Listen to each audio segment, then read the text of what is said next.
Donuts, that delectable treat that no matter whether you like raised glazed powdered chocolate, jelly-filled cake, or any other of a dozen varieties of them, there is one thing for certain. They cause things to thicken up in places you don't want things to thicken up. Sorry. In the case of rifle cases, donuts are just exactly the same thing.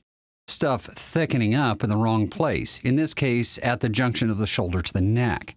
We all know what donuts are, but do you really know how to deal with them in your reloading processes?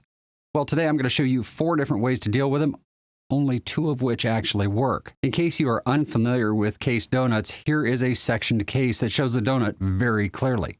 This one, after 21 firings, has moved up the neck quite some ways and is starting to impinge on the area where you would normally seat a bullet for this particular cartridge. Now, the very first thing that I'm going to tell you is if you can design your reamer in a way that your bullets never touch the donut, you are much better off that way. It takes all of the guesswork out of it, and then all measures work just fine, including just leaving them where they are and shooting your rifle and winning with it. But that's not always feasible depending on your situation. If you're trying to feed from a magazine with a cartridge that is already long, that's probably not going to work for you. So you have to come up with another solution. So let's look at some of the other solutions that have been proposed online and I've tried, starting with pushing the donut to the outside with a mandrel and turning it off. The first thing I'm going to tell you about this idea is that it simply doesn't work. Brass has spring back in it. When you go to push the donut to the outside, there's still a donut on the inside as well. Even if you turn a little bit of material off the outside, you will never, even over multiple cycles, get all of that donut cut off. You're still going to have a narrow section at the base of the neck. And if you're seating into it, it's going to make you worry about donut problems. I have not fired enough rounds with donuts impinging on the bullet to know for certain that that is the cause of deviations in accuracy and precision. In other words, you need to do your own testing and quit taking other people's word for stuff, because 1 or 2 5-shot groups is not going to tell you the truth. I've said this before, and I'm just reiterating it to make sure everyone understands my position on this. Let's get on to the next way of dealing with donuts that I've seen proposed online and that I have tried, and that is to cut the donuts off of the inside with a reamer.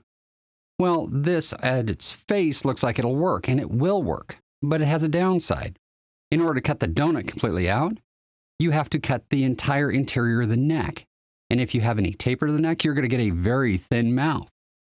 In other words, your sizing process has to be absolutely parallel before you do this, and that can be difficult to achieve.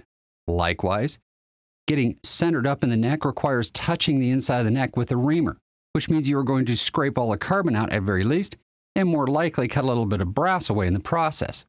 This creates a new, thinner neck profile that is going to completely mess up your neck tension and causes that extra problem of the brass coming into direct contact with the copper of the bullet, although I will say that can be solved pretty simply. So what other option do you have? We've talked about cutting them off the outside and cutting them off the inside and seating above them. What's the 4th option? Or 4th option that many people aren't aware of is the simple fact that you don't have to size the entire neck. You don't have to size all the way down to the shoulder. So if you check your cases after firing and you can drop a bullet through the neck into the inside of the case, you have plenty of room to size only part of the neck that is above that donut, leaving the donut section wider back there and allowing you better ability to seat into the donut area without the negative connotations associated with getting into that thick part of the brass. So in summary, the ideal situation is to have your reamer designed so that the bullet is seated above the donut. That's the easy button on this subject. That's what I do on the .284 Winchester, and it works just fine for me. If you don't have the room in your rifle to keep the bullet above the donut, now you're going to have to take a different path.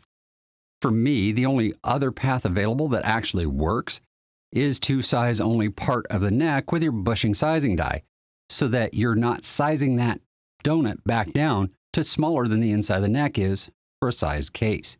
That way you have clearance around the bullet so that the donut is not grabbing the base of the bullet. But remember, you do need to test to see if the donut makes any difference in your shooting, as opposed to making a difference in your seating force or how you feel about the rifle, because there is a distinct difference between thinking you have a problem and actually having one. It's really easy to get funneled down, as the guys at Hornady say, to a decision that isn't real. All right, guys, until next time, shoot straight, eat a donut, and I'll see you in the next video.